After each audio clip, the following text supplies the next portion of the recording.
अस्सलाम वालेकुम व्यूअर्स, मैं सलमान खान। आप देख रहे हैं इसके 25 टेक्निकल यूट्यूब चैनल। प्यारे व्यूअर्स, आज मैं आपको 8 जनवरी 2021 की मैटिनार में सहूलत का जवाब दे रहा हूँ। फर्स्ट नंबर क्वेश्चन हमारे पास, इसका आंसर है C3PO, ये करेक्ट आंसर हो गया।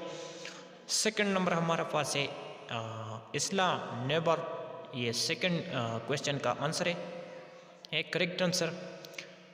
और थर्ड नंबर हमारे पास है क्वेश्चन का आंसर है 900 ईयर्स, ये भी करेक्ट आंसर। और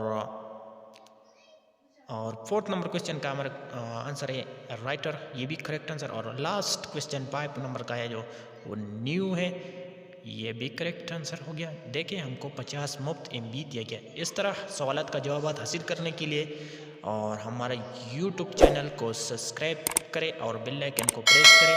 हर रोज़ आपको इस तरह जवाबात मिलेगी इंशाल्लाह। ओके।